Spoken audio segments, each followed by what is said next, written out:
Hey everybody, it's Bust with Expedition Trial number 452. Before we jump in, I do want to say over on the old Reddit, they have the Esri's award thing running around, and if you'd like to help out the channel for the price of free, we would appreciate it if you go in and toss us a vote for the small YouTube content creator. Whenever those things come around, and you get a little bit of recognition out there on the old Reddit. Things tend to pick up quite a bit for the channel, and so it'll be quite nice. I don't intend to win or anything like that. I don't like to go out there and self promote, but if your name pops up on a thing like that, then it gets all kinds of publicity to the channel, which is quite useful, and in turn helps me pay the hosting fees and all that crap that goes into keeping the site up to date. And so the voting for that closes out on the 22nd of January. I think that's this coming Saturday. And so I'd appreciate it if you could go and toss the old Bust name into the ring if you appreciate and enjoy the content that we put together here.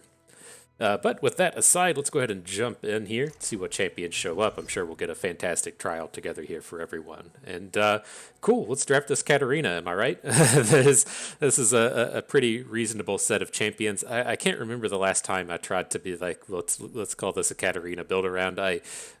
Excuse me, I usually require 2 of the champion to call it a build around, and we'll see if we can pull that off here.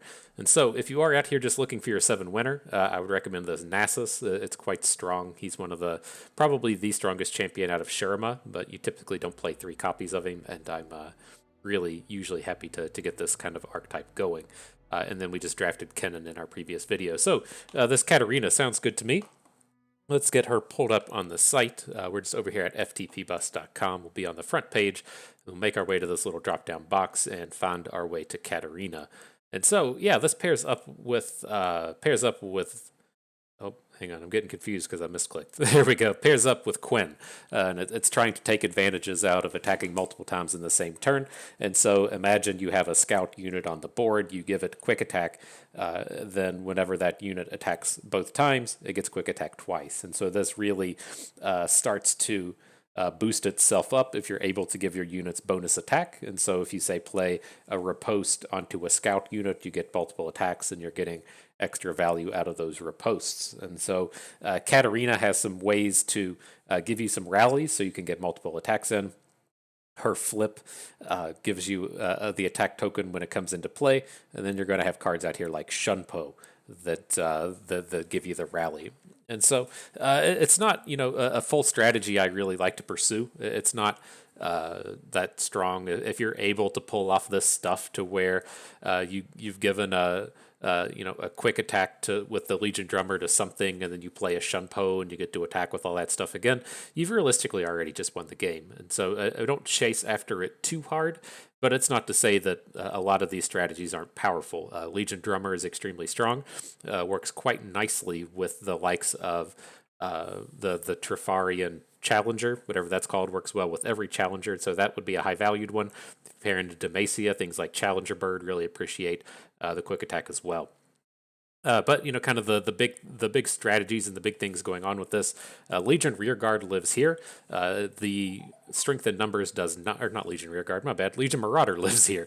The Strength in Numbers does not. The Legion Marauder theme is very easy to see is working well with rallies, and so we'll see if we can't try to pull off something with that. And then otherwise, this is just an archetype that has a lot of good early game in it. Has the Blade Squire, the Drummer, the Marauder, the Rearguard, all very powerful early game plays. And then it has decent late game in it as well. Armored Tusk Raider is kind of your premier late game bro. And then the Epics are quite strong with Kato running around. And so it doesn't have too much in the way of interactivity. The Whirling Death is just about it, but it has a lot of what a deck is looking for, right? Good early game, good late game. Katarina is extremely good late game, and we'll have to see what we can piece together with this. Okay, so interesting. And so, what do we think about Pantheon? What if we load up Pantheon with all of these abilities and then attack with them multiple times? I could see that being a thing. Otherwise, the Shyvana is okay. I don't like building around Shyvana if we aren't paired into Targon or Shadow Isles. That's where the other dragons live. But if we're being real, Demacia is just the best faction in the game, and Shyvana doesn't need a whole lot of help to really pop off and get things going. And so she's even a champion that does work nicely. You know, if we're getting rallies and she's getting her plus bonus attack multiple times, or if she's flipped and generating multiple strafing strikes, you can see these as things that work nicely with this rally strategy.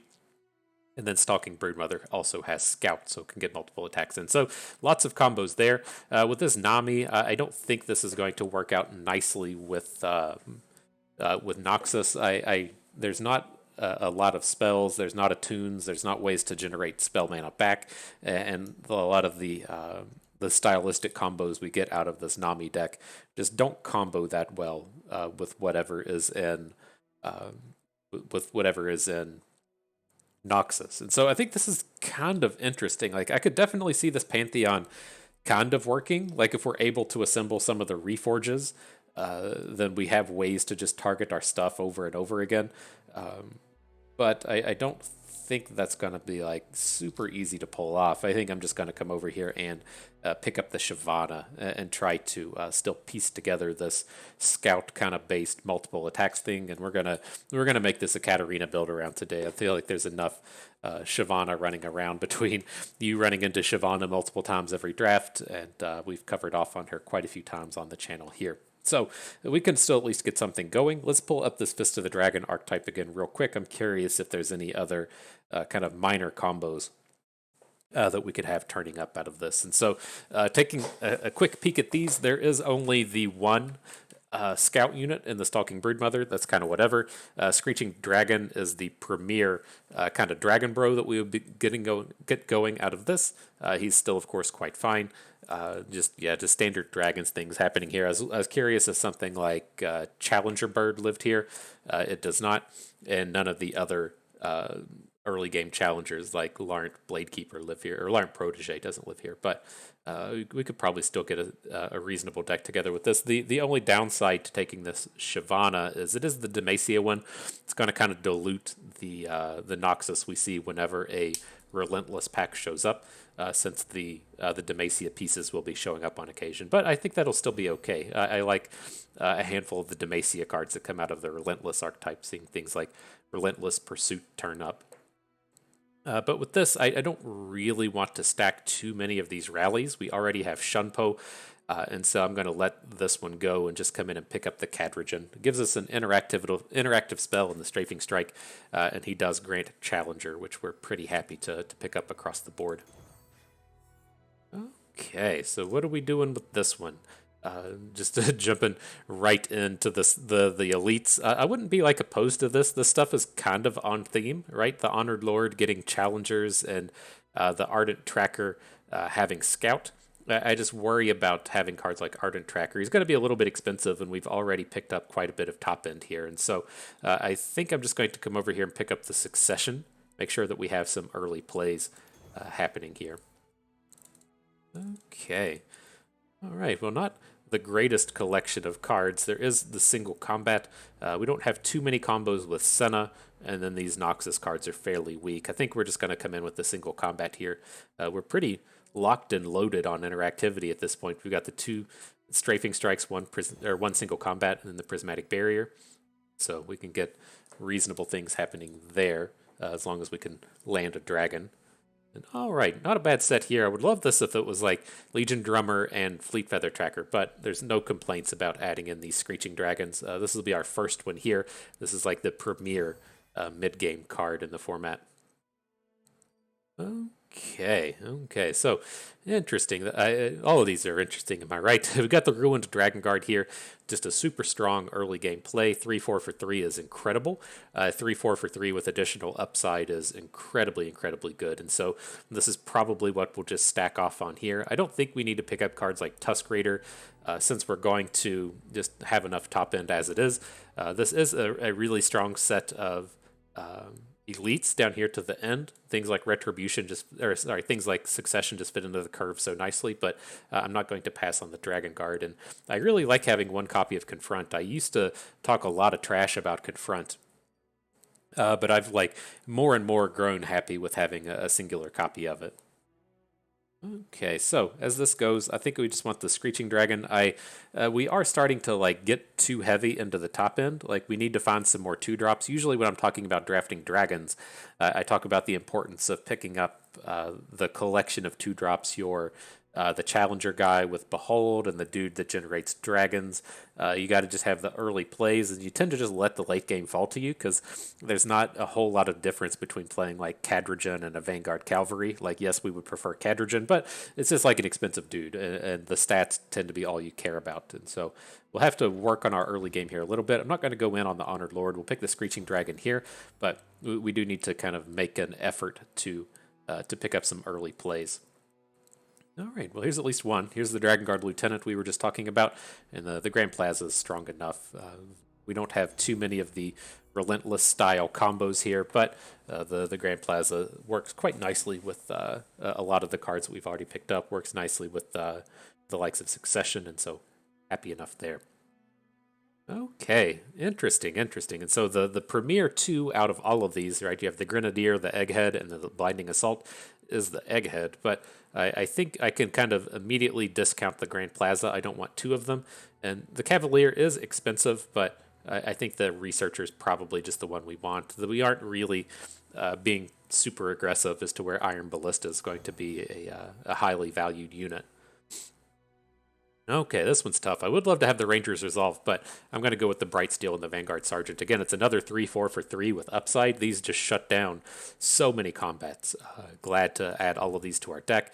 And then we don't have a lot that works with the Bright Steel Protector, but he is okay sometimes to just throw down on 2. If your curve is hurting, you can just put him in there. Say you have one of these draws to where you have like Bright Steel Protector, say a Strafing Strike and 2 Screeching Dragons, and you can't really do anything, then he's fine to still just throw down. So it's going to solve some of our problems here. Okay, I don't think Vanguard Lookout is as far as I'm willing to take that kind of strategy, though. I'm going to go with the Thorn of the Rose, Weapons of the Lost here. We already have like enough removal, right? We have the single combats, we have the 2 Strafing Strikes, but the weapons is still incredibly powerful, and I like the interactivity of the Thorn of the Rose here. Okay, all right. Well, we got a little bit more. It's odd. We haven't picked up any concerted strikes. These usually land into the deck pretty easy, but I'm going to go with another Vanguard Sergeant and the Whirling Death out of this one. And then our last one. This is where we land on the concerted strike, right? We pick up Cadrigen, and that gives us like a pretty good amount of top end, right? We got 2 Screeching Dragons, 2 Cadrigens, 1 Broodmother, and Katarina. So I think that's a reasonable pile. And then for our last one, I don't think we can quite afford Captain Eureka. Well, I shouldn't say that. We could play it. I don't feel like we can trade out Succession. The bottom end of our curve is kind of meh. And this does let us, if we don't play anything on the first turn, we can still play Succession on 2. Kind of want to hang on to the 1 Confront. The Dragon Guard Lookout, arguably better than Shunpo, but I think I want to hang on to the spell version of this as we, like, the way these decks will suffer is you'll get to like turn 5 and you'll have a hand that's like Screeching Dragon, Cadrigen, Broodmother, and then you can just play like 1 card in the turns where you really need to play 2. And then so as you kind of like develop to turn 7, you can play a Cadrigen and a Shunpo. I guess on turn 7 it would have to be Screeching Dragon, Shunpo, but long story short, you can still kind of like fit multiple spells in when you're playing out spell mana. So I think I want to hang on to the Shunpo over the Dragon Guard. I'm just going to skip over all of these. Okay, you all know what time it is. We do have to go and turn something premium. This is going to be a tough one. I think I might as well just go ahead and jump to the rares, but let's take a look and do our due diligence real quick. Don't need any of these. All right, into the rares. Oh my god, am I gonna have to start doing epics? I mean, we didn't land on a Calling Strike. Oh my gosh, do we already have all this stuff too? Oh, this is bad. This is bad. Not seeing anything. We passed on the Dragon Guard Lookout. Oh no. All right. Did we pick? We didn't pick up the Ranger's Resolve. Oh, this is brutal. Okay. Do we just have like 100% of the deck? There's the Grand Plaza and the Cavalier. Oh my god. This is why you all have to get those ad dollars flowing into the site. I'm not going to be able to afford the pay to win lifestyle for much longer if we're out here making epics. But all right, Cavalier, you do generate cards where the Grand Plaza does not. You're going to be our premium for the day. Let's jump on in. So yeah, this has come together reasonably well. We didn't come up with a lot of the Relentless style strategies. That's just kind of what happens when you pick up a Shyvana and then you start like the first couple picks were Demacia picks, and so it's kind of is what it is. You can have the best of intentions and not have it quite play out. So here, glad to see the succession turn up. It's not tough for us to find a 3, but being able to drop it on 2 is quite strong. So this is good. Like, makes me feel better even if like we just full banked on 3 and then went into turn 4, even just kind of like threatening a combat trick. It's good. We can play it a little slow. It was a tempting pass against this Trundle deck. I feel like there is a world where he's just trying to bait us, but cool. Oh, my friend. My friend. Oros next. That cannot feel good. So how do we go about this turn? Like, what's he realistically going to play here? Like, the common one would be the 2/5 Poro, like the 4 mana one. For him to just like not have anything the first 3 turns of the game, it's going to have to be one of those, or say like a Braum, right? He does have both. He has the Braum he could drop here. I'm kind of like building myself up to wanting to just play Thorn of the Rose, but I think we can just do Shyvana. Like, if he has the 2/5 Poro, then we get to blast it. If he comes in with Braum, it's a little unfortunate, but it still feels like we're pretty reasonably far ahead. Stefan, sure. He has the Fury of the North. It's going to suck for Shyvana, but it still feels like we're in a pretty decent spot if that's all he's delivering. Pro Chant, sure.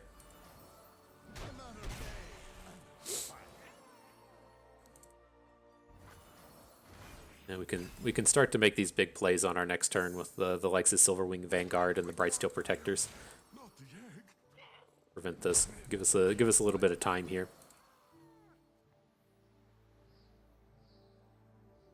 So how's this gonna play out though? This will still work. Like, we can add the Thorn of the Rose, we can add Dragon Guard Lieutenant. Next turn we'll play Silverwing Vanguard. That'll fill out our board, and then we'll have the mana banked up to play Strafing Strike if we want to.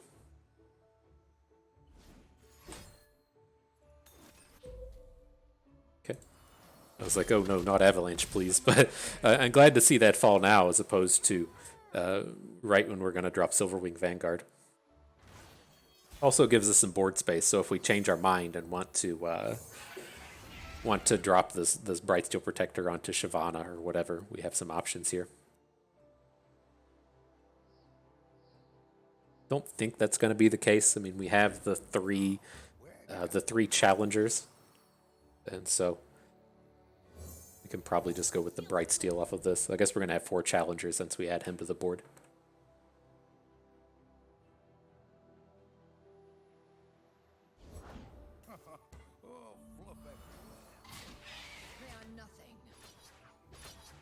Something like this. Works for me. If we have 1 survive, we would want it to be the Dragon Guard Lieutenant. He's going to have the 3 attack next turn. Oh, he has more Ice Shards. Wowzers. Well, glad we got a block ready for this dum-dum. Let's see if he opens on us. That's interesting. Nope. So how do we want to go about this? We can like Shunpo this guy, but that does have some risk of going wrong, right? If he has another combat trick, I think we just want to start with the Guile, so we don't have to worry about all this damage, and then maybe we can get a get something else going. Doesn't feel like a turn where we want to Shunpo though.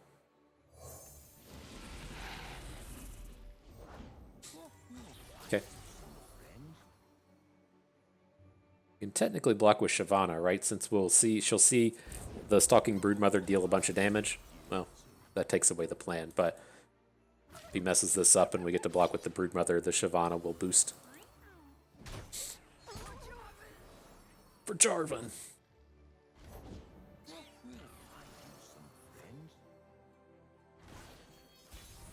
Okay, so does he block our dragon with the Stefan? And if he does, do we care? All right. Let's see.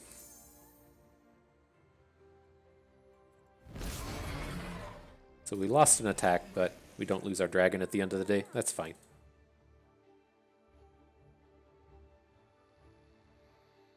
Was surprised to see him throw that unit down as opposed to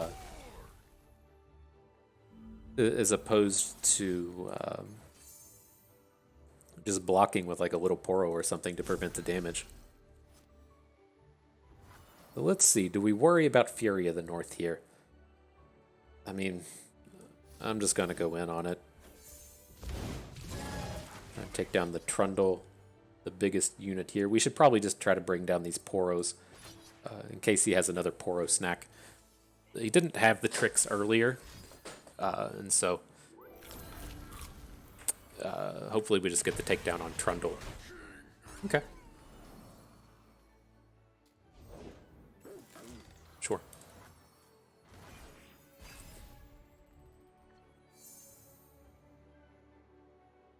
Need to take this down next turn. This is kind of a scary board.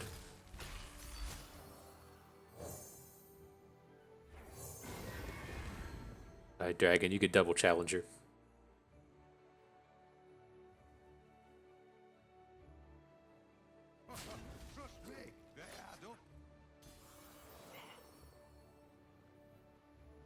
So if we say block down here, we can Whirling Death onto the Proto-Poro. That should give us a Fury. The Fury will allow us to survive this other Poro attack. Alright, so it turns into a trade, but we get to kill off both of his Poros.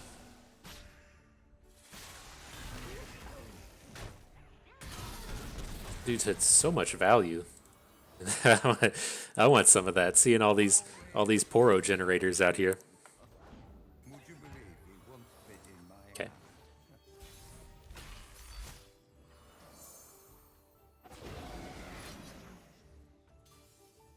Is anything here worth a Shunpo? Oh my god, we're not gonna be able to handle all this.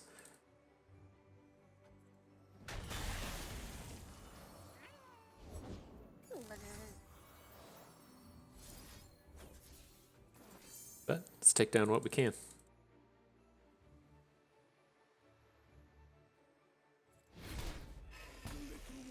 So he's got a double Poro snack, right?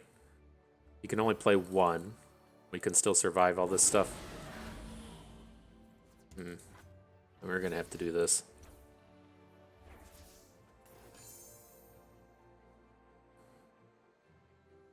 Can't lose our dragon here.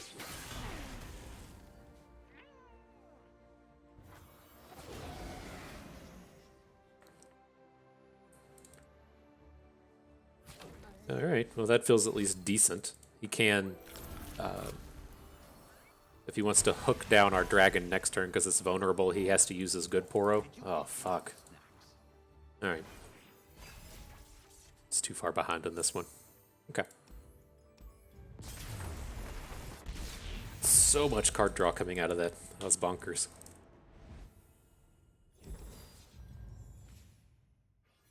Let's see. Do we got any upgrades here? Not really. I don't want the Tactician. We already have some rallies. I guess it's not ridiculous to think he's going to get reputationed, but it's like I didn't even want the Dragon reputation guy, or the Dragon rally guy, so we'll let that go. I don't feel like we need more top end. Let's just skip over these. Right.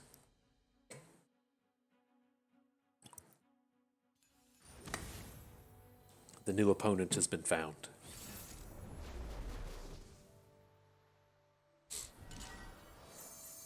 What do we got here? These aren't units. gotta come out and find a unit. All right, much better.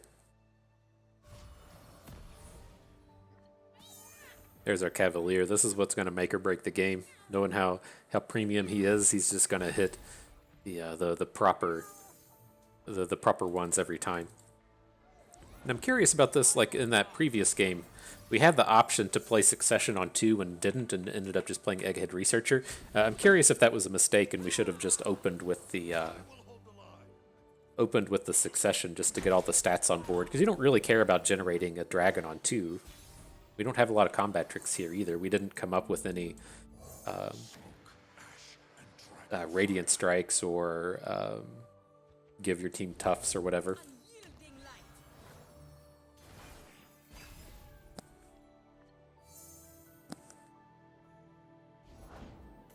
But this still looks okay.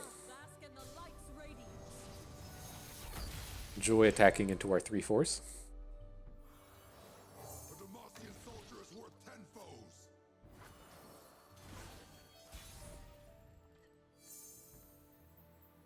Concerted Strike. It's tempting to just throw that down onto Leona, but let's give that a touch of time. I'm kind of interested in hooking the 3/2 with the dragon and then just attacking with everything else. But I think if he passes here, I'm willing to pass. We're starting to get like one of these big boards, and I'm pretty interested in playing Screeching and playing Concerted Strike.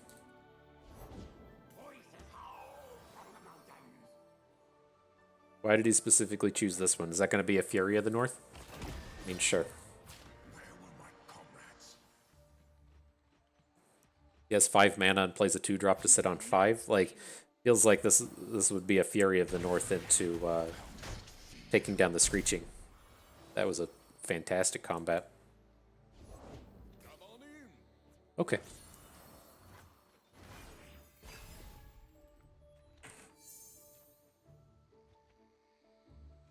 Just feels like we're super far ahead now.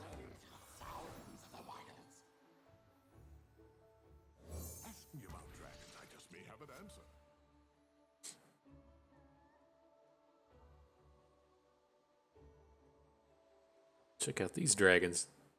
Got elusive. No fury, but do have elusive. I mean, he just doesn't even get to attack onto our board, right? Let's give up on Concerted Strike. He's not attacking Leona into the Screeching.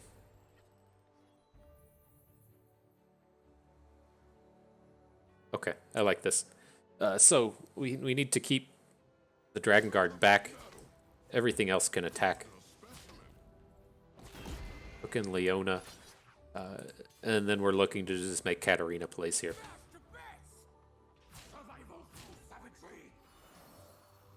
Yeah, this is good.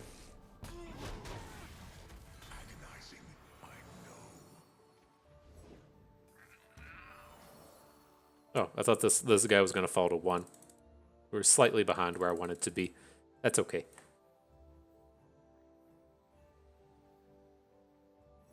Never play fair.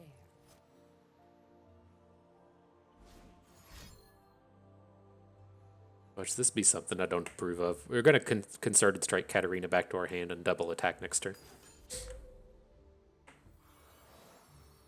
Okay. Oh, that makes it so much worse. That's probably just, I mean, it's kind of cute, but we'll just let this happen. We're not going to save enough stuff here to worry about it.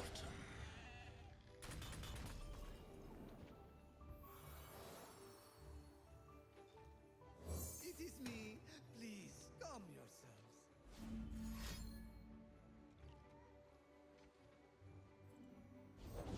We feast tonight, Varg. Feasting tonight, Varg.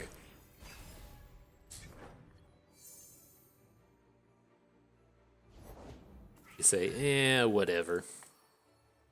Let's see. We have 10. This is fine. Got him. You know what did it? What turned the corner there? It was that prismatic Laurent Cavalier. You heard it here first. All right, so how much dragon? Ooh, this is good with the Katarina. I was like, is this going to be the one where we become the build around, or is it going to be a forced Shyvana, but this Shyvana stuff's so expensive. Like, we're picking up a super late play in Katarina, right? She really functions like an 8-drop.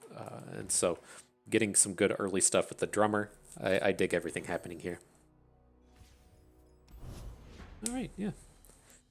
So, interesting news out there in the world. I saw this morning that that Microsoft is purchasing Activision Blizzard. So, interesting for all you Blizzard folks out there playing your Hearthstones and your World of Warcrafts. I thought that was quite a big purchase. I think the number was like 67 billion. They couldn't be cool and just make it like 69 billion. They had to cut it short at 67. But I'm curious how that plays out. And since Microsoft is so console centric as to where Blizzard is not, and so I mean, I would think a large portion of that purchase is kind of like heavily involved in the Call of Duty universe and pushing all of that directly into just the Microsoft stuff. But you know, it's most certainly relevant in terms of the Blizzard IP, at least you know for what the folks in my channel are kind of interested in. And so I'm also curious if that ever leads to a world to where something like Hearthstone lands on console. So interesting stuff. If Apple, if you need to get into the world of gaming, you're welcome to buy my channel. you got that like 400 billion in cash just sitting around. If you want to drop me some of that ninja money, you're more than welcome to.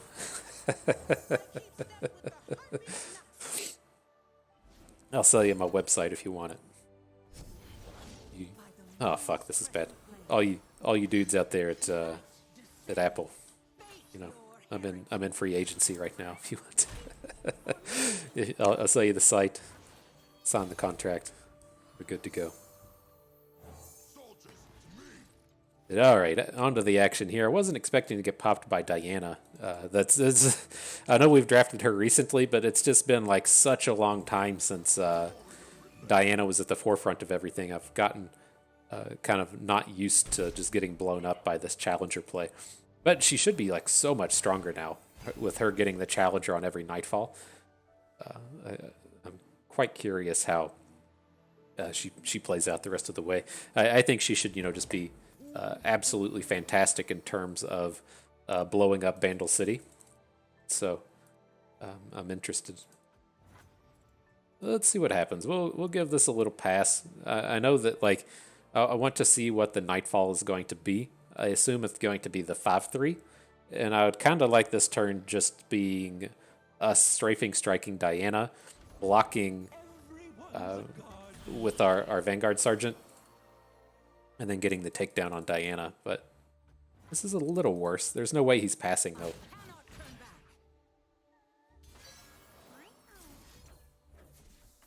All right, put in the strafing strike, and we'll still have the mana for a Legion Drummer.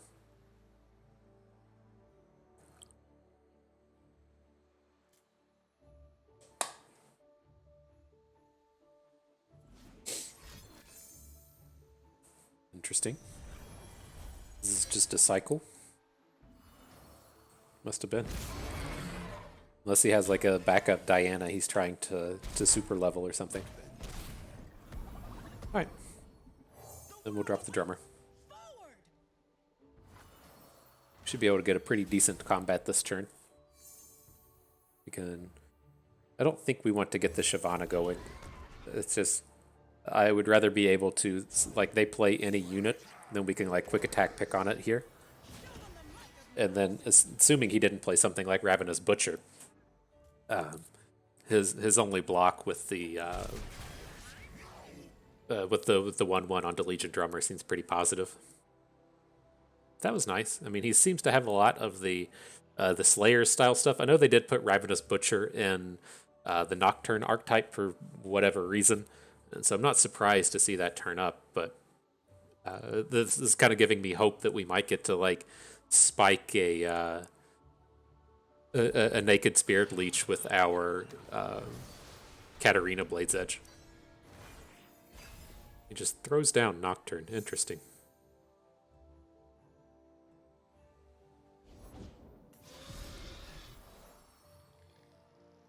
So what would we ever have to worry about this turn? Just like another Pale Cascade? Not super worried about that. His attacks into the dragon are horrible. I mean, he has this this Firebrand hook onto the Legion Drummer, but then Nocturne can't attack. I guess Nocturne can attack, but we'd be trading our Screeching for a Pale Cascade. That seems fine.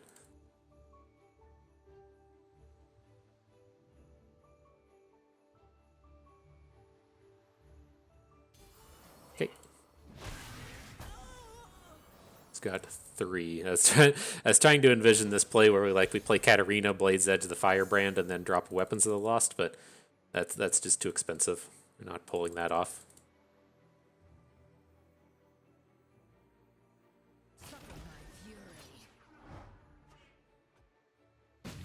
Okay. This is an easy Prismatic Barrier.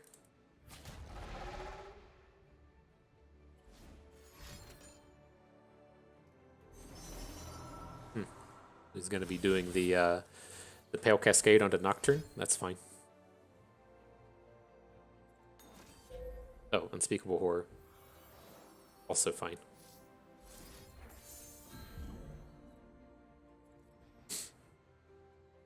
Let's see if he's got another one. Nope.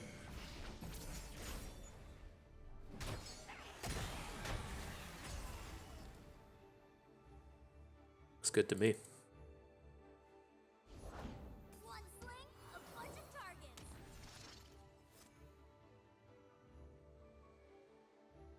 Now we can do the whole Relentless thing if we would like. That's a big 5 bank from him.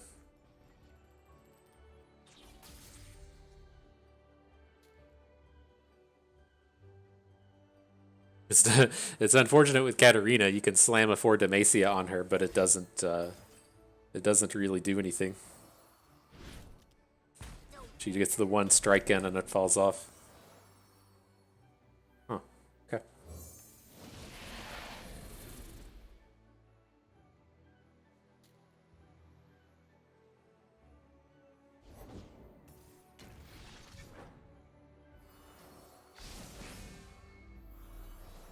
So we'll take a bit of damage, but not anything too bad. Alright.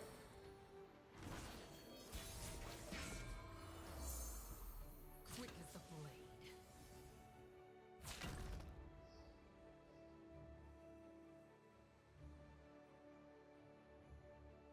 Don't think this is ever worth a Death Lotus. I think he's got some shenanigans in mind, though. Silence. Okay. Alright, dude. Be lame. No going back. Does take the stun off of the dragon. We're able to come in and drop another Shunpo. Kind of interesting.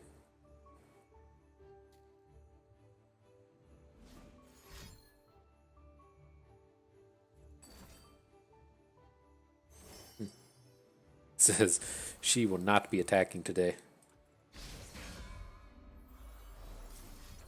Alright, let's switch to Weapons of the Lost on the Cloven Ways so we can get the unit.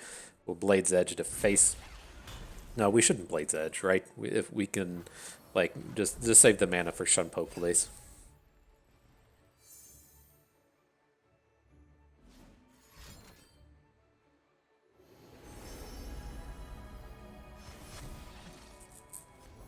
Feeling pretty good about it.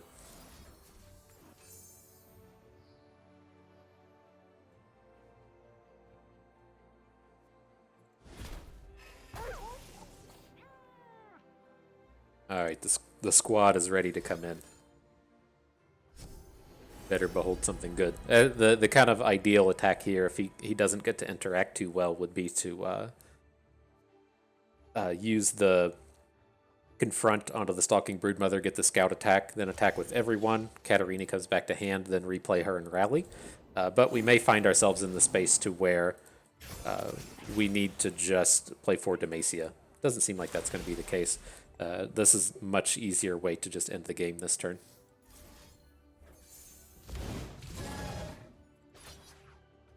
So we get our scout attack. Kills dude.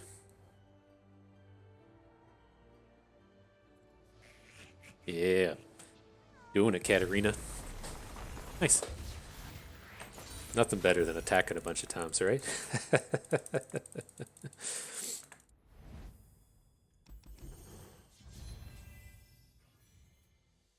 So cool. What are we doing with this? I'm not interested in any of these really. Still want to hang on to the one confront. The rallies, Golden Aegis is much better than Shunpo, but I don't really like stacking a whole bunch of these effects into our deck. Maybe we are okay with adding a second one, so we could look to trade away Shunpo later. It's just this so much better, right? The two there, you're paying one more mana to deal 2 damage. And not have barrier. It's like it feels like the more appropriate costing would be Golden Aegis costing 5 and then Shunpo costing 4, but kind of is what it is. I think this might be okay. We aren't stacked like too heavily on spells, but we're right at the edge of being too heavy, and so we might have to look to finally switch out a confront or something if it's going to keep being like this. But I think I can get behind the second one. Just the problem with picking up the second Aegis is you do occasionally get these hands to where you need just like actual anything, right? Just any dude to put on the board to stem the tide or whatever, and then you just have a handful of rallies, or you make this like curve draw and your opponent curve draws and you can't get just like a little bit ahead, and they just rot in your hand, and so it is kind of high risk, high reward having a bunch of those, and so that's why I like to limit myself to one.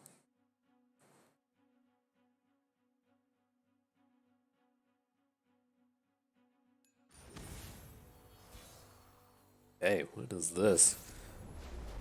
The Donger, Anivia, and Ash. Alright. You're all too expensive. Gotta find a cheaper play. We did it.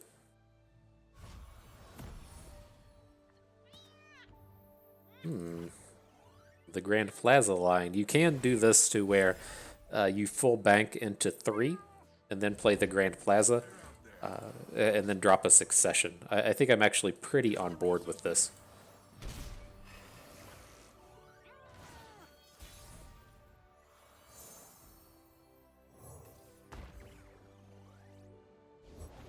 Nothing escapes my Okay.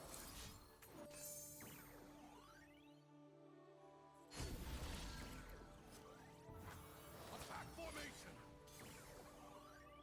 That seems okay. Looking at like next turn, we can just say just drop Katarina and try to pop the sentry, and then coming into turn 5, we can make some like quick attack challenges onto this board. I'm still okay with this.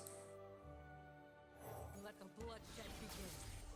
Now Ash should frostbite our Katarina, and then we can threaten blocks onto Ash with the Vanguard.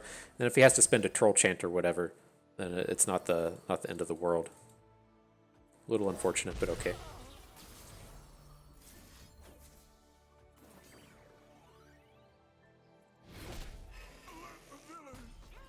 We just gotta take this 5-piece nugget right to the dome.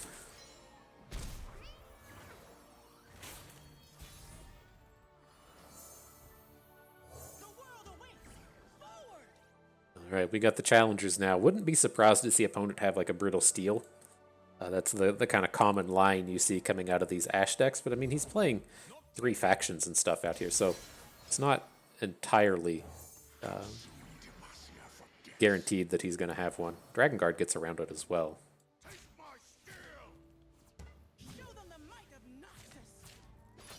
That's how we want to do it. We can still give our dude quick attack, but then we lose the drummer to the thing. So it's like, would we rather have Legion Drummer? I don't think so. I think we just want to come in with the Dragon Guard. We have the second Katarina that we can use to try and take down the Icevale Archer. And if he gets us with like a Troll Chant or whatever here, then fine. Yep.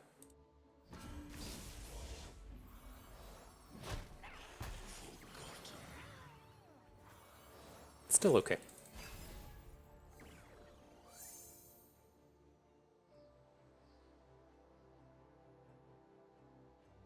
My arrow won't miss. I will hold the line. All right, let's see what kind of brittle steel he's got for us today.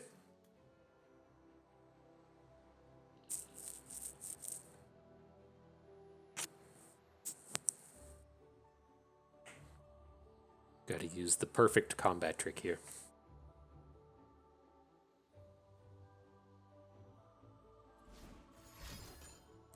Sure. Avarosa, guide me. So he does get to pick up the crystal arrow, but I mean, we should have enough interactivity to be able to take down this Ash without worrying about it too much.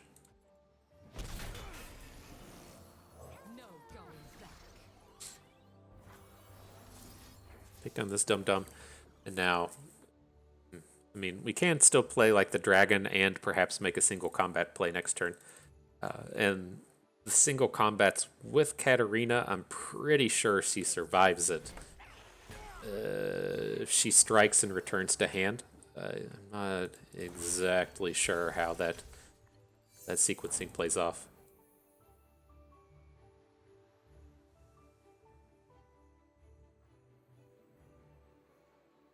It's kind of an interesting draw on the Bright Steel, though. Like, does he ever really Crystal Arrow us here, though? Maybe.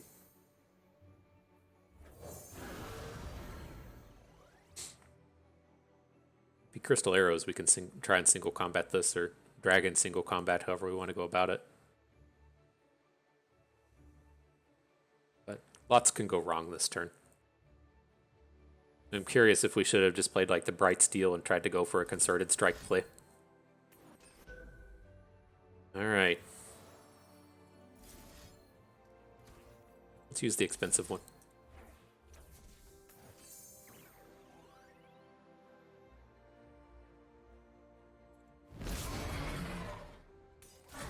Okay, so that problem has been solved. Don't have to worry about just getting blown up by Ash now. Not a bad follow-up.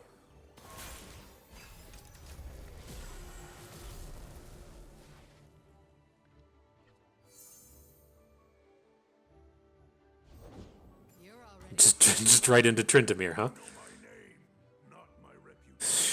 Fucking A. Okay.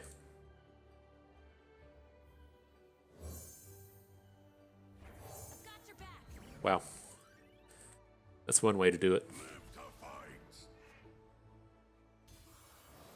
My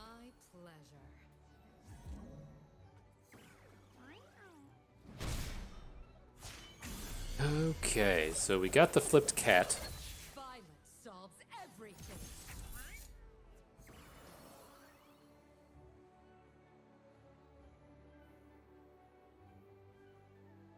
Let the bloodshed begin. Remember why we fight. See how this goes.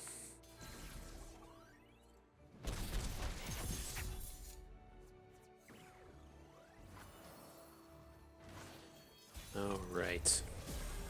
Fucking Tryndamere. What a hit. It's like the last time we had the Howling Abyss, we had to drop it and then just run into like the actual turdiest of the turds of champions. Just the turd is Tryndamere.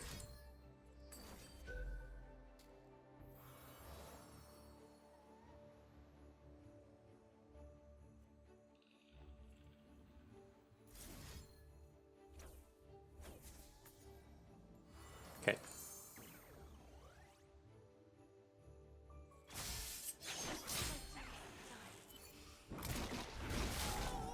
It's going to be tough coming back in this one. We're in this weird space now where all of our stuff is just like really expensive to play. Turn passes, I think we're fine. We can still technically strike with concerted strike if we need to.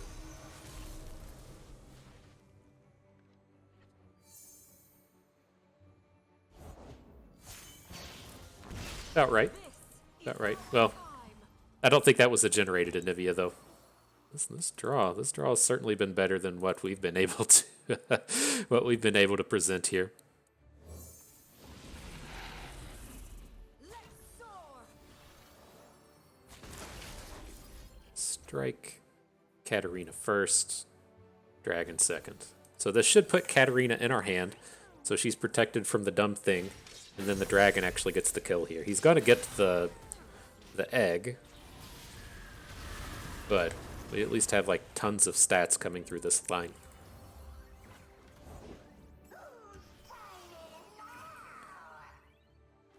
Yeah. Okay. Good job, guy. All right. Well, that was certainly a game. It just the singular copy of Ash with like 4 frostbites directly into the Howling Abyss, drawing Tryndamere. Okay, that's a thing, I guess. But alrighty, moving forward, no need to get salty about it. Let's pick up this Egghead. I do still want to have some of these earlier plays here. The Confront has been nice, but again, I think we're a little spell heavy.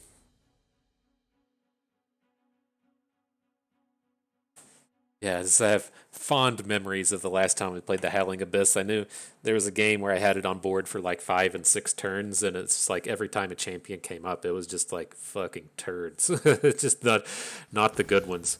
Turn after turn after turn after turn, and so you see things like that turn up, and you're just like, oh, well, good job, my dude. What more can you say?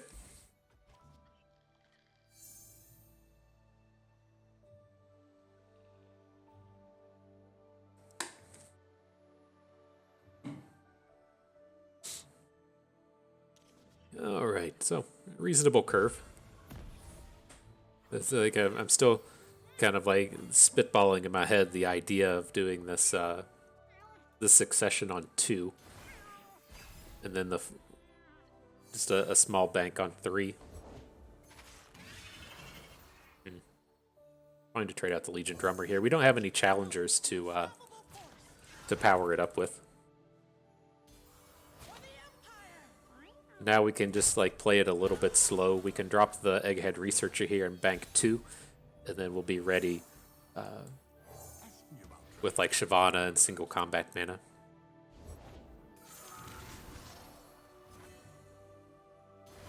Okay. Put a spider in his hand.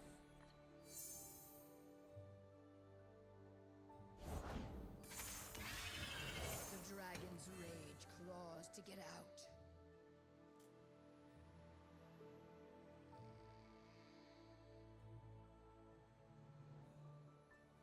Says, oh noes. Interesting.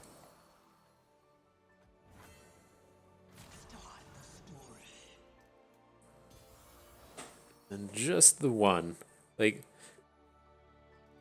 okay. Okay. We should be a little bit better after this turn. Kind of interesting with the Bright Steel.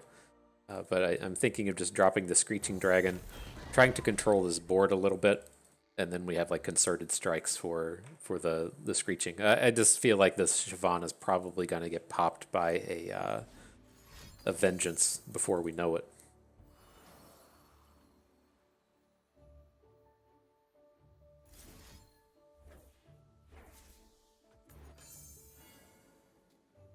How the turns have tabled. Alright, that works out fantastically for us. They are nothing. Now we can take down the big boy. There's a flip Shyvana. And we're ready for action now. Now I Oof. go to the sky.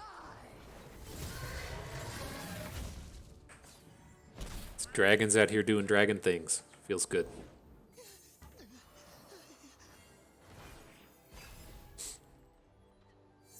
It's a fairly tempting space to start dropping Katarinas. If we want to start getting the rallies next turn. Especially when he adds the Spirit Leech. We talked about the Spirit Leech a little earlier. And it's quite nice to be able to just pop these things.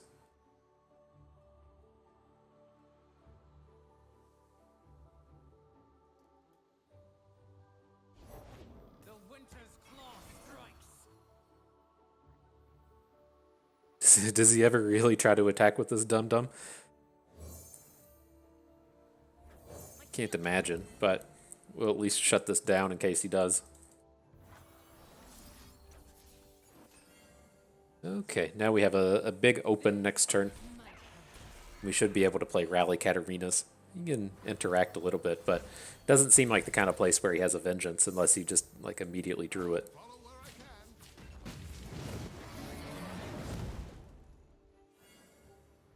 I'll take everything. I was like, how not cool is this about to be? Fairly. Okay.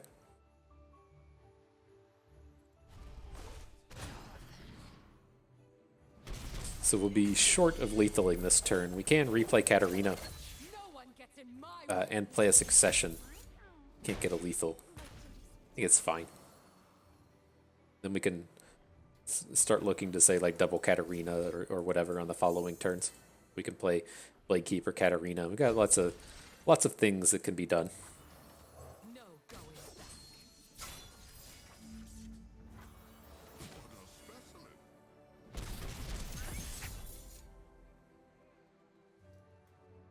Say, gimme them rallies.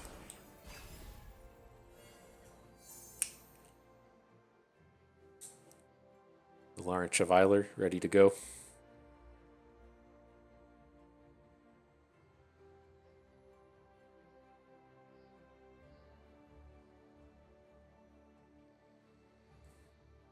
Yeah, this is where they tap out for something irrelevant. It's our favorite play of the game. when opponent taps out for something irrelevant. Minion.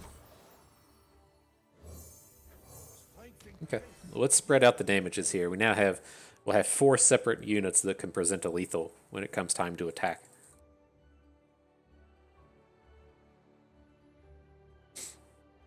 That's a lot to cover with 7 mana.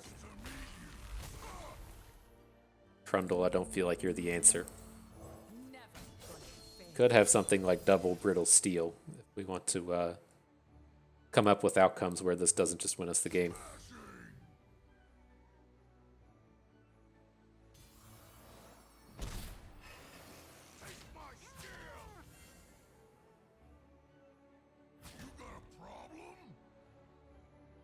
I'm believing in us. I think we did it. There it is.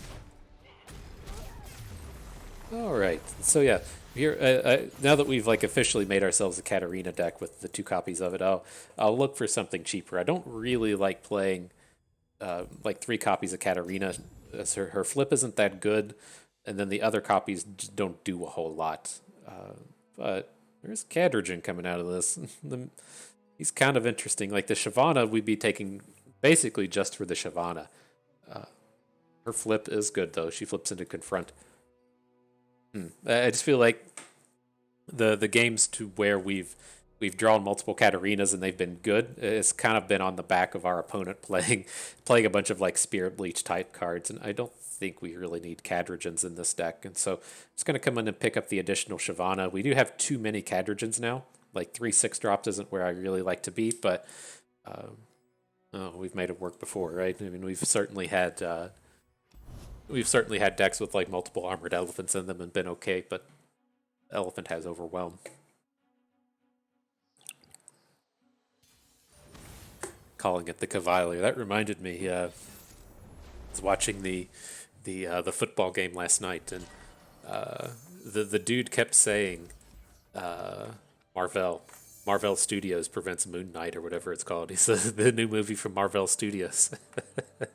I couldn't tell if he just like is so like out of touch with the current times that he just doesn't know what Marvel is, or if he's taken a page out of the FTP Bust playbook and is just saying stuff wrong. It's like you say Marvel once, and then you can't stop. It's just like from that point forward, it just has to be Marvel. Like after you start calling things Vigio and Diaz, and people start posting comments about how you're saying shit wrong, so you just keep doing it.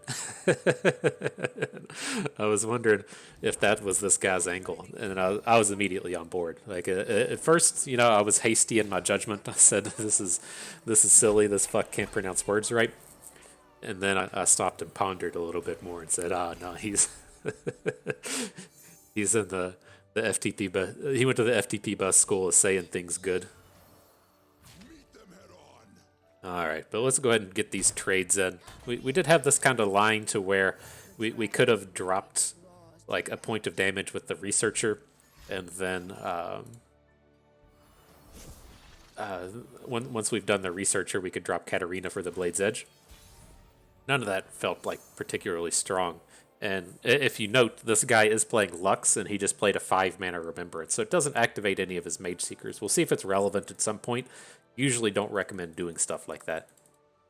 But the spot we're in here is not that good. I think I'm looking to just add a Researcher, bank up the 2 mana, and then just wait to deal with the Great Horn Companion. We don't currently have good attacks here. Ooh, that was a nice bank. Feel much safer now.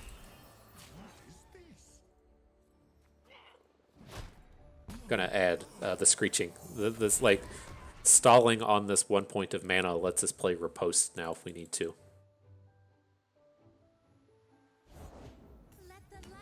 Okay.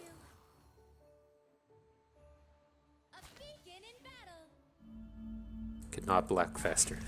just get it in here. And then let's see if we get a spell or something. If he has a Prismatic Barrier, I feel like we're going to have to riposte our Screeching. But I'd like to just get this dude off of the board and see if we can't just tango with Lux next turn.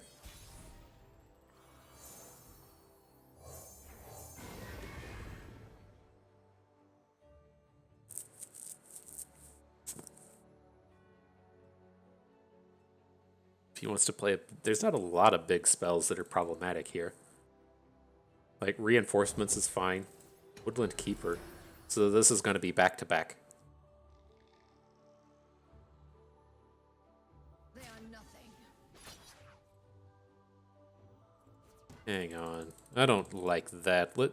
Let's start off with the single... Well, what happens if we single combat and then he back-to-backs, right? That's going to be a bit of an issue.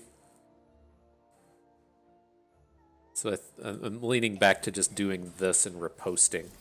And then if he has a barrier of his own, it's not the end of the world.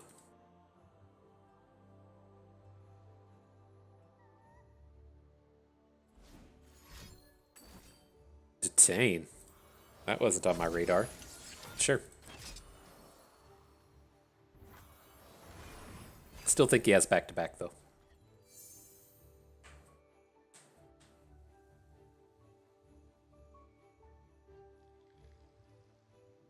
We'll see what we can do. If he gets too wild with his mana, we do have these single combats to try and take Lux down with. I am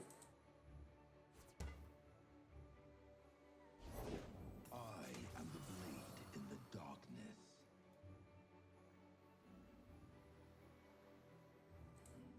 It's like I'm kind of like just getting the barrier.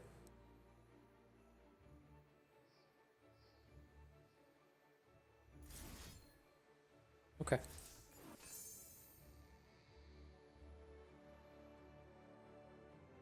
He has a second detain. This is going to look horrible. But if he's coming in with it still feels like a back-to-back is the play of the day here, and we can handle that respectfully.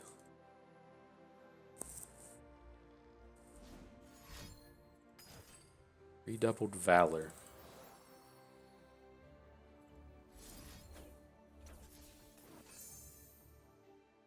Can't back-to-back out of this one.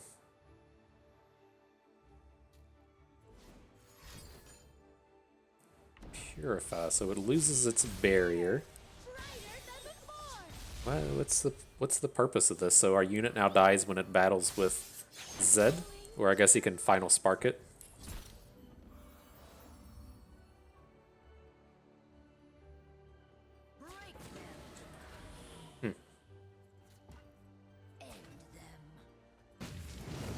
Okay.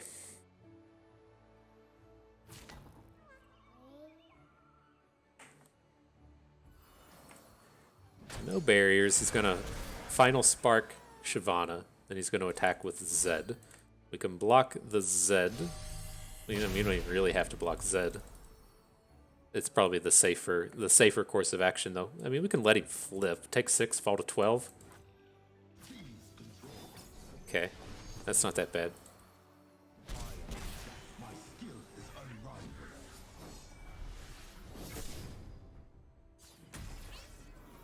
Just if we're gonna have like the 11 mana potential next turn. We're not gonna play for Demacia. There is a world where we'll play we'll play Katarina twice though. Picked up the Concerted Strike.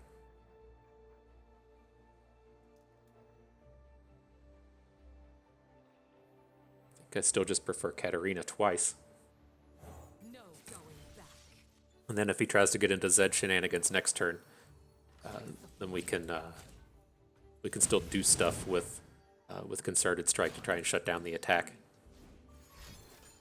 Blade's Edge. Knew it was here.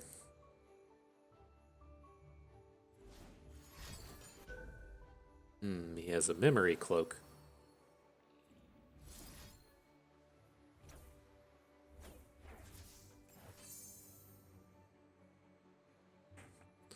There it is. All right, that was like, that doesn't seem right. You know, we have Blade's Edge in hand. Memory cloak makes sense. But cool. I like how that turn played out. Lots of good options there. So let's see, what are we doing here? Happy to get rid of Weapons of the Lost. These others I would like to hang on to. So yeah, looks good. We have enough interactivity, I think, right? We have 2 strafing strikes, 2 single combats, and then we have, in terms of combat tricks, we have Prismatic Barrier and Riposte. I would prefer to, again, have the cheaper combat tricks, but that's serviceable. That's all we can ask of our cards, is to be serviceable.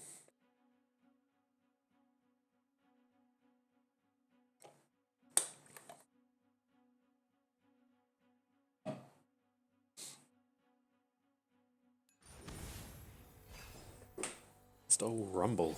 Okay. Rumble's pretty strong as the kind of win rates start to make their appearances across all the collected data. You're seeing Rumble at the top. He's most certainly the strongest expedition champion out of the new ones. I can't remember exactly how they followed. I have to pull it up again, but pretty sure Ari and Kennen are doing way worse than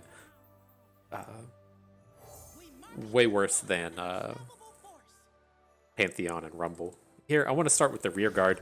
I assume that playing Bandle City, there's a lot of units that he wants to play here that just don't interact with this well. So if he wants to, say, play a...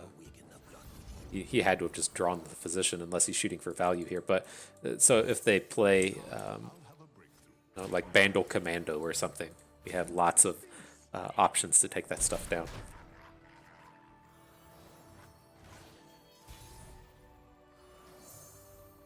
Alright, Shyvana, let's do it. Show them what quick attack challenges are all about. Interesting. Does he really not just like follow up with Rumble here? Like, Rumble feels fantastic. If he gets to trade his 2/1 for our drummer, and then our Cavalier can't take him down. Why wouldn't you just play this? Doesn't seem that bad. Like, if you get the manifest and then we have a combat trick or something. All right.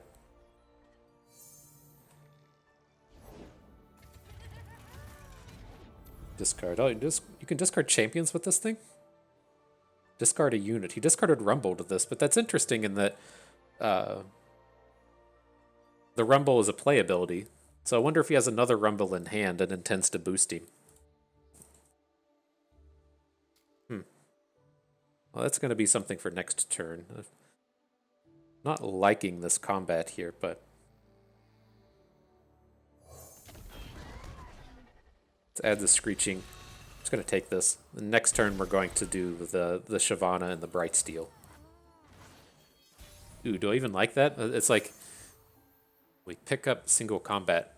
It's like I kind of want to get a strike in with Katarina so that we can play her next turn. Play her next turn for the rallies. Okay. Let's do that second. My field is yours. Incoming Rumble. Is that what this is? Conchologist, okay.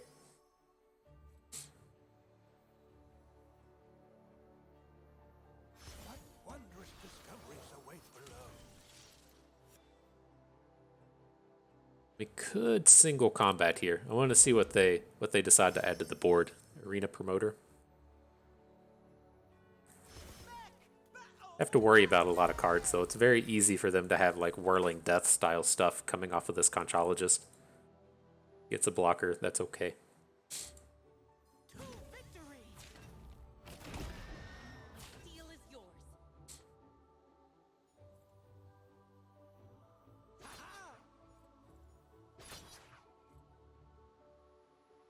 This is where we want to be. How do we feel about this attack? Like, he's gonna get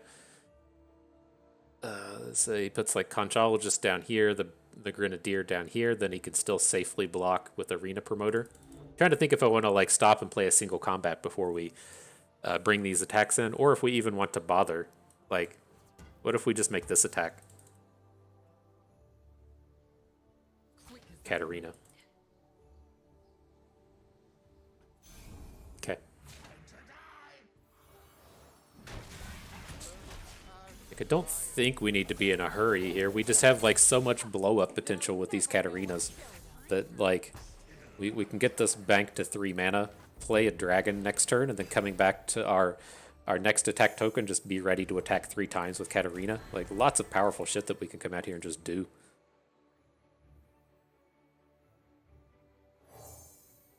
Give an ally champion or dragon. So we gotta target the dragon.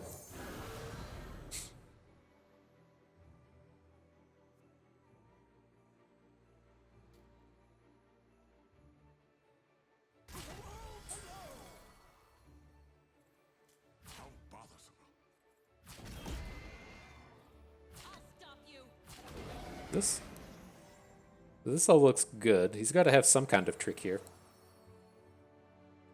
But we can single combat through some stuff if we need to.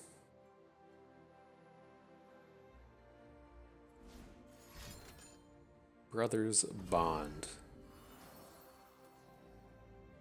That gets us to empty board. Okay. What if we... I was trying to see... Yeah, that's unfortunate. I'm going to say, like, what if our dragon single combats something, but both of the big boys will survive.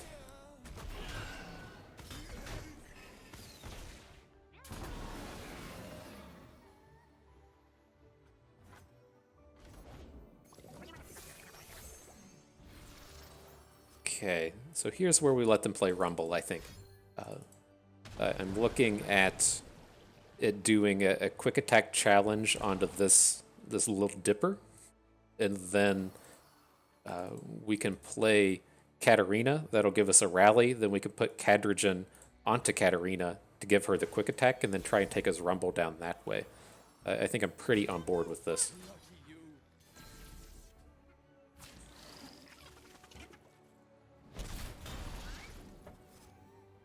See, there's Rumble, but he doesn't have any abilities. Okay, did it. Oof.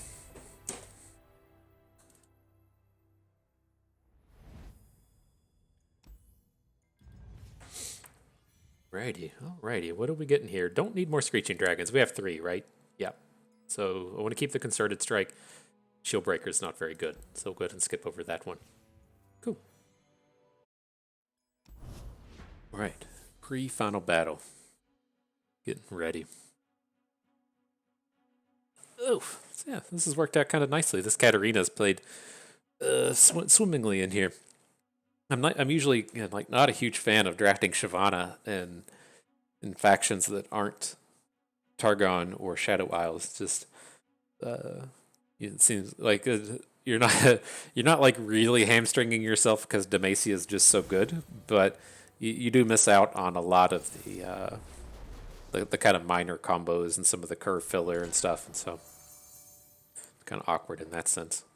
But here, I think we have to hang on to the strafing strike. I worry about both Teemo and Zed, and us not having any way to deal with them. And so let's keep the Dragon Guard, keep the strafing strike, get rid of the challenger kind of thing. And now let's see how this plays out. If it's again, like, we take one hit from a Teemo, excuse me, nobody cares. But I want to be able to prevent the further hits from that point. Katarina does a pretty good job at that as well. She can't shut down a Zed, but she can shut down a Teemo.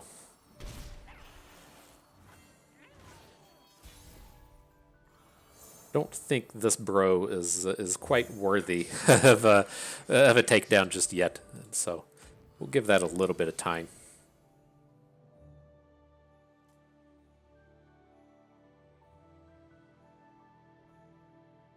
Thinking about a block here? Interesting. Wonder if they have a Mystic Shot or something. Do not fear the shrouded path.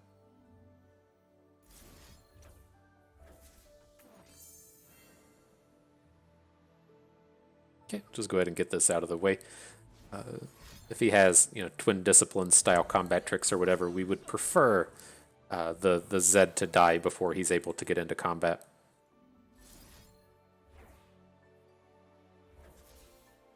Alright, well, we got to take a 3 for 2 for this one, but being a Teemo deck with a Puffcat Peddlers, I got to assume that as long as we just have a bit of time, then we'll be okay. I don't really want to be falling down to 10 and 12 in the face of a Zed. This 4-hit kind of sucks, but seems better than dealing with Zed. Grand Plaza. We could technically Grand Plaza and then hook like an armed gearhead, but probably just want the Screeching Dragon. It makes it feels bad if his idea was to have a Mystic Shot in hand. But guess we get to trade 5 mana for 5 mana if that's the thing being presented to us. Officer J.S. Hawklaw.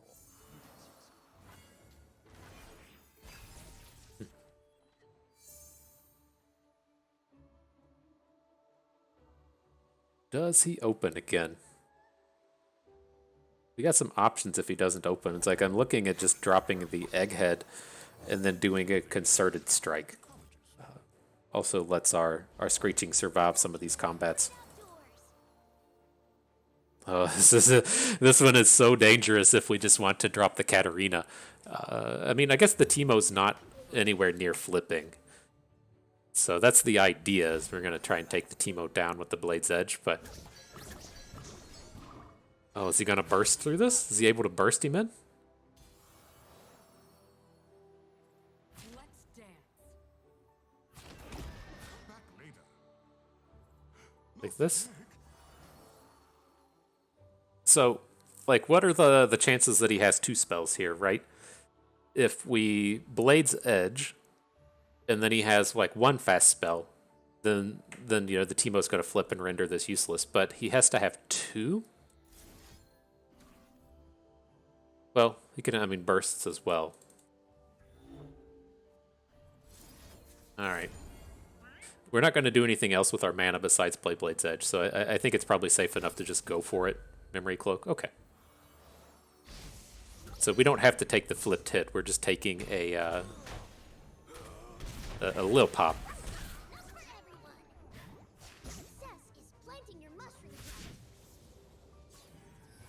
Alright, so we can have answers for him before the next round of combat. So can we get 2 challengers down? Doesn't look like it, right? The Cavalier's too expensive. Single Fury just makes this a trade into the guy up here. Still seems okay. This is that spot I was talking about in the draft where you just don't have enough mana to get everything done. I could see adding like the Grand Plaza and Shyvana, but I think Screeching Dragon is our play here. Let's add in Viper Worm. We'll add in Screeching post-combat. Then get a hook onto Teemo. Have a mushroom. Have 3. I heard about you.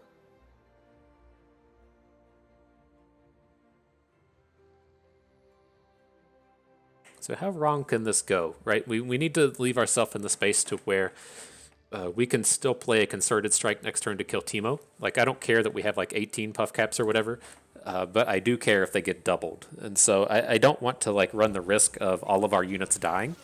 Well, he did us a favor and went ahead and played the unit. Okay.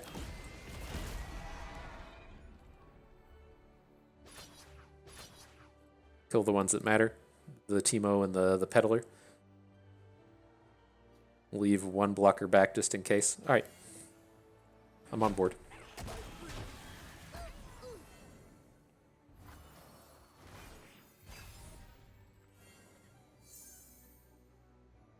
And we've got the 9 mana. We can add Shyvana. Still do a concerted strike if we need to.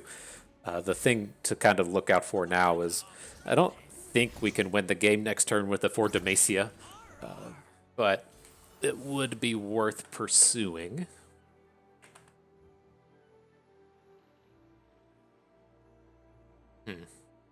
Is this worth a concerted strike, or would we rather just get dudes on the board? We'll have 10 mana next turn.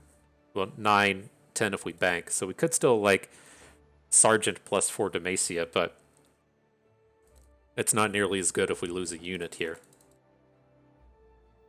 But I think this will still work out okay. We'll play this. We can drop the Cavalier this turn.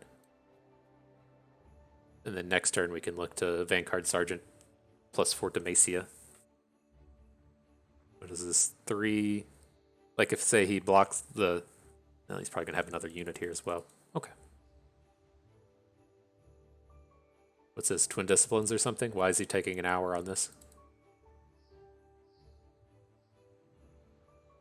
Never keep a dragon waiting.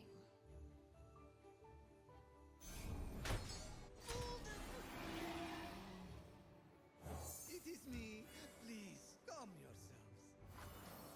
Alright, Cavalier down. Need a Katarina real bad.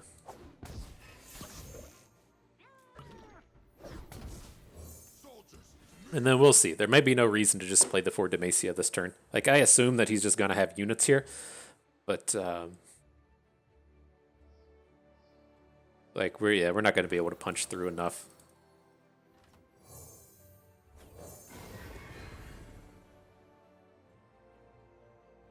It's actually lethal. He has to do something now. Mina, you fucking serious? I've got 3 warnings. Oh my god. I didn't realize we were supposed to play around that.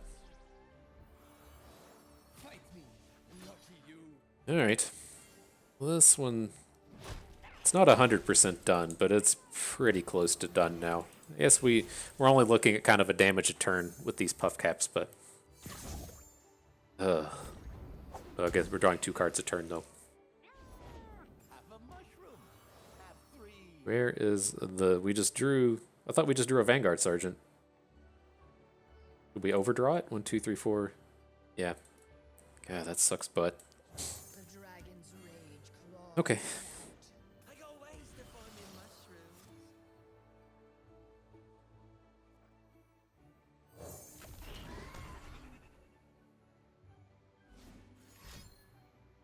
Pay debt. Yep.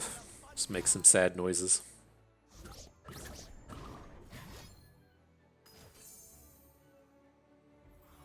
It's coming in for 4.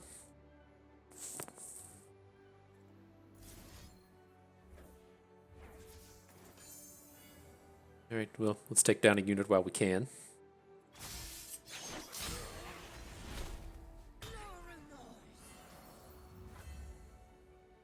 Relax and strike. Interesting. This chump wump should not be attacking. Why would he do that? Is he just going to have a combat, another burn spell in hand? If he has a burn spell, it's going to go face. He could have like a gotcha or something. That seems like a very not good attack. Oh, and he just hits from 6 at this point. What a fucking game. You know, if they're gonna high roll on us, then let's just get it all out of the way in one game and accept that it's been done. I feel like that's getting dropped on us today. I usually don't bitch about that kind of thing much, but between the the Tryndamirs and then that game, that was fucking savage. But alrighty, I think we're good to get rid of Shunpo though. I do. This is one of the better removal spells, and we still have the Golden Aegis in our deck, so I think I'd rather have the extra removal spell as opposed to having multiple Aegises. Or multiple rallies, I should say.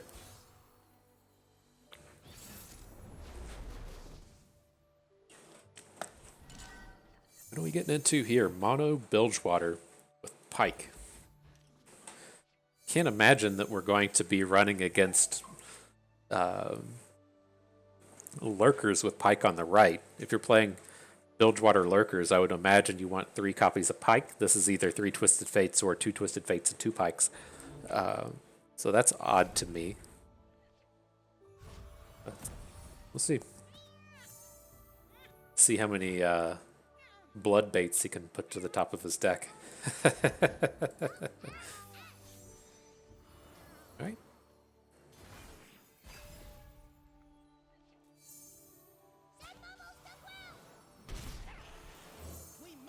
This is kind of a tempting bank because the drummer is so bad on this board, but it might be a reasonable blocker here. These Twisted Fate decks tend to play like tons of cheap plays. Like the way we typically look to draft Twisted Fates, play a bunch of like Shell Shockers and Pull Sharks and all the early dudes, and that's how you try to punch in your plunders. And so I don't think we're going to be attacking with this. We may, but that's the typical idea where this Legion drummer is not going to be that good. Okay, let's try to get some value out of it.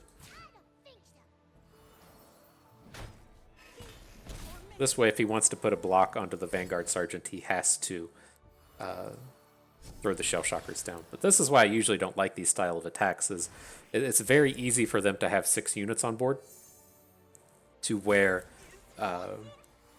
we can't just like fill out against them. I serve my people with pride. Never lost a fair game. Blue card, Twisted Fate. Okay. We can look to confront into this board. It's also tempting to just like, it's like not attack Twisted Fate on this turn, right? We do have the confront in our hand, and like I would rather him just have Twisted Fate stranded because pick a card sucks, as opposed to him getting like gold cards and red cards on turns after this one. But how are we going to be most efficient here with getting stuff on the board? I think we need to succession, and then we can make an attack with like Brightsteel Protectored units. See where that gets us.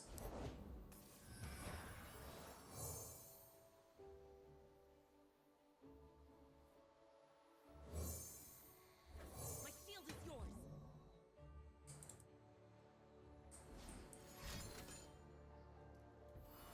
Okay. Did a Pull Shark, not bad. Then I'm just going to come in with the Shyvana. Like, I don't want to get a bunch of damage on like our Dauntless Vanguard and then have opponent drop, like make it rains on us. It's kind of awkward and annoying to lose our unit in that way.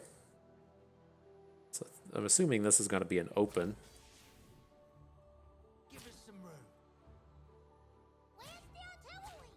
Yeah, I'm ready. But no Twisted Fate. Beautiful.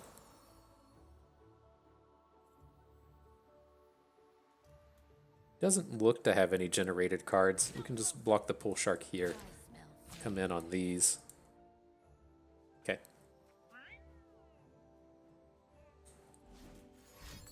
There's the Make It Rain.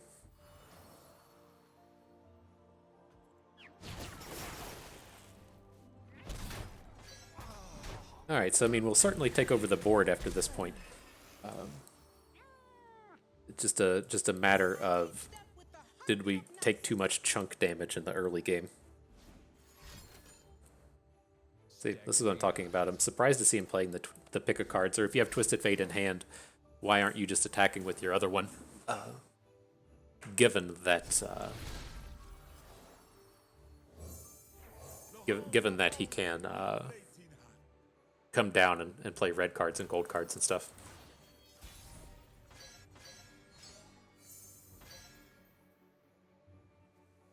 He's gonna flip. We're not gonna get away from that.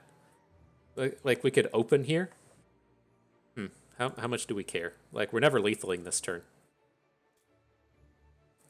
Like, what if we quick attack the Blade Keeper with the Confront and send it into Twisted Fate? I think this is fine.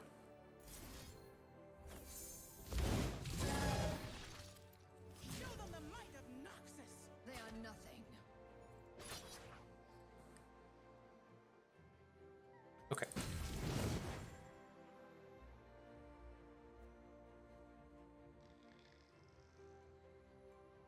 The downside to this is we can't drop the Katarina and attack this turn. Right? I was kind of hoping to get her in for an attack, but he drew too much for the Twisted Fate. Beautiful. Shyvana flips as well. We'll see when he plays the Flight. The Flight is the one that I'm really interested in hitting with the Katarina Blade's Edge. There it is. The world awaits. Forward. I think we've turned the corner in this one. It'd feel a lot nicer if we were able to attack with Katarina here, but it's just like if that Twisted Fate flips, we're in like such a bad space in terms of opponent being able to Let the bloodshed begin. just spew off a bunch of spells and AoE our board. This is fine. Don't care about losing Shyvana. Maybe they'll play a one attack unit and Katarina can come in and block, but I think this is good.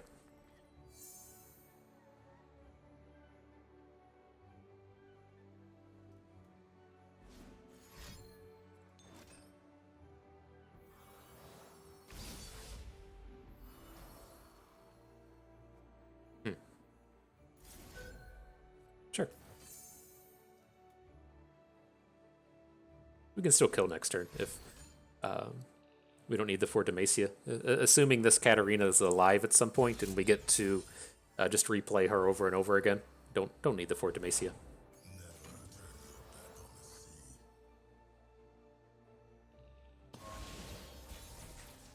All right, that looks good. Blood for Noxus. Remember why we fight. I mean, how much of this do we even really care about? We can do something like that. Do we just care about the pike? Don't even really care about the pike, but if he gets the singular value block with the Razor Scale Hunter, it's fine. Come on, shake my hand.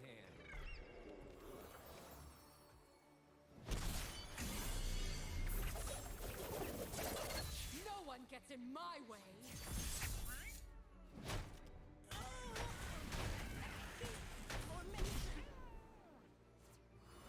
All right, I think we might have done it.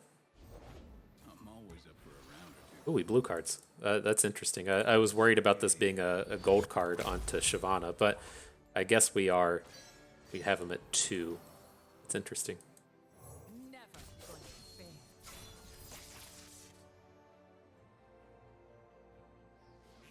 Nice. I knew we had it in us. Dragons have no remorse. Right, let's get ourselves ready for that final battle. See what kind of trades we get offered up here. So the Aegis want to keep, Whirling Death want to keep. We haven't drawn Whirling Death. Have we drawn Whirling Death? Maybe once. And the Succession. Want to hang on to all of this, so we'll skip that one. Man, no, we're not trading out Katarina. This is officially our Katarina build around today. You got to stick around.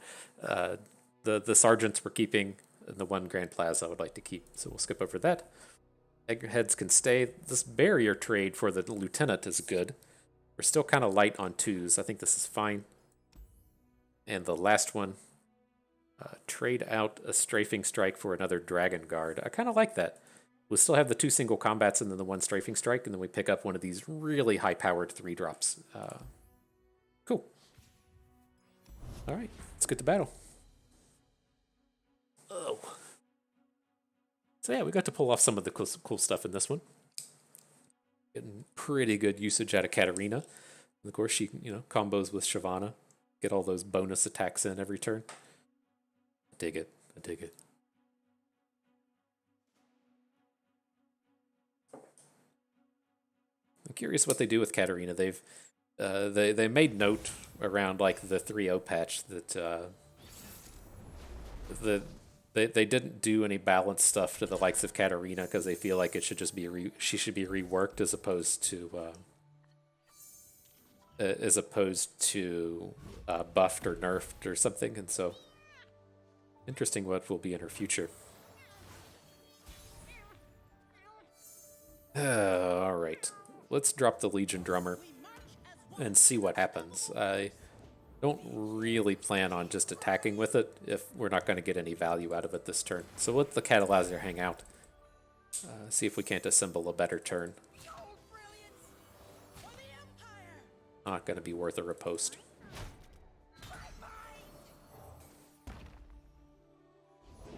I am here until I am no more. Dude has a darkness.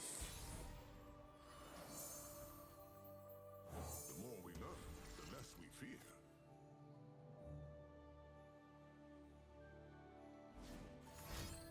Really? Guess it does kill it, but not quite what I was expecting. I'm something of an inspiring trichologist. Follow the track. See if he's got another one of these strike dudes. Okay. So that was fairly positive, I think. Now the downside here is we're back in this dragon space to where we can only play one unit in a turn. Granted, these are pretty powerful against what he's presenting, but I would like to be slamming multiple units on the boards here. Succession was a good draw. So we'll have the 3 challengers, one of which has quick attack. We should be able to assemble a good turn.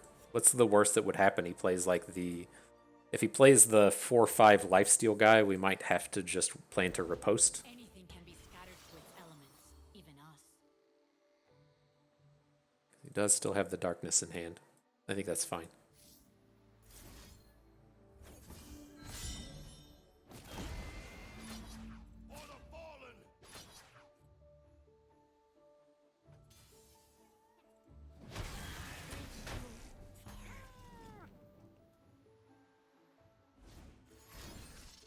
Okay. I wonder if this Cadrigen is enough to get our dragons out of the darkness range. It's wild that that he's kind of on the table to come down here. Will shape death as easily as clay.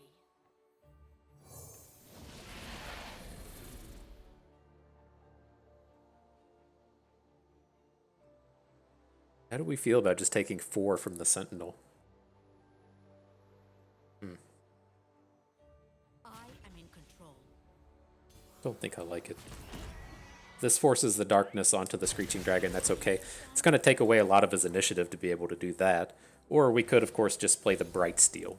We have a couple of options. We can just open with Bright Steel. Got kind of like this. Got your back. Get some protect there. Does, like, if we want to make the scout attack, he does get the block with his 3 attack dude here, but we can just forgo making a scout attack. Which I think I'm pretty on board with. Let's see what he lines up. Feels like we're starting to turn the corner. Like, if our dragons survive and we get to play Cadrigen next turn, it just protects everything from darknesses. Sounds pretty good.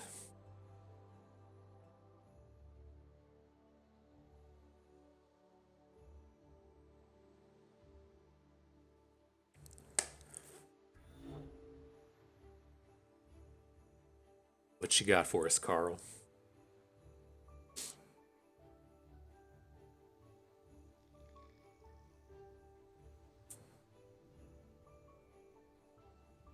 Drop a darkness on our 4/2. that would be pretty choice for us. I mean, I guess it doesn't seem like horrible from their perspective if they drop the darkness on the 4/2 and then play a vengeance somewhere. But I guess the important thing with this attack is if he does block, we go up to 4 health, and so the darkness won't kill it. So let's go ahead and start with this one. Then I assume we're going to be switching into a Cadrigen play.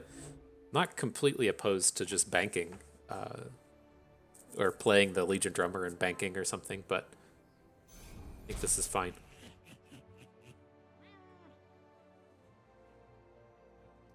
He's got to do something, or we're just going to lethal him. But I would assume he doesn't have a vengeance. Oh, did he just give up? Did we achieve the rage quit? Feels good. Feels good. We unlocked it. Carl sat down. He was like, "Ma, hey Ma, come check it out. I'm playing against Bust. The final battle against the old FTP Bust. I bet I'm on the internet." And then just rage quit. Nice. Nice. So we can get this pulled back up. I switched back over to the LOR Guardian. I got to get a little bit more experience with the Mobalytics. I can't tell if there's just like no expedition stuff in Mobalytics, and so if I'm going to have to keep LOR Guardian for our drafts here and then use Mobalytics when I stream on Twitch. But one way or another, I'll get everything sorted out. Technology not always my strong suit. So a fairly strong draft here. It's mostly a Dragons deck in terms of we only ended with 6 Noxus cards and we went out of our way to have 2 Katarinas. But I mean our Noxus cards were good, right? It's the 3 Legion Drummers for the quick attack challenges, the 2 Katarinas and the 1 Whirling Death. And so while we didn't get to pull off a lot of the Relentless style stuff with multiple attacks in the same turn and like playing 4 Demacias and attacking a bunch of times and stuff, we still got a lot of minor combos and we got a lot of work out of Katarina in this draft. It feels like this is the most work I've got out of Katarina in quite a while, and so I liked how a lot of this played out. And so between where our deck started and where it ended, there's a few different strategies going on. The things I always look for with Katarina are trying to get quick attack challenges, and so you're looking at Legion Drummer as one of your key early plays, and then you're looking to pick up the likes of the Trifarian Glory Seeker, Challenger Bird, things like Larnt Protege.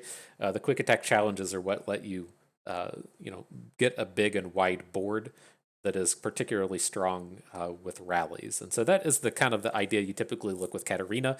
You may or may not be able to close out the game with the Legion Marauders if that strategy shows up. But more commonly, this just works with scouts. And you, again, play like a Quinn Bird. You put a riposte on it.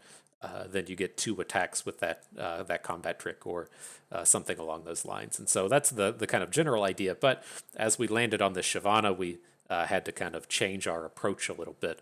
And I think a lot of these abilities, kind of worked out nicely together. We had the quick attacks were relevant multiple times, and the rallies were extremely relevant. And so getting double usage out of the Shyvana bonus was kind of nice. We didn't do any of those shenanigans to where we attack with Shyvana and get the single combat and then rally and get a second single combat. But, those are some minor combos that do exist out there in the world.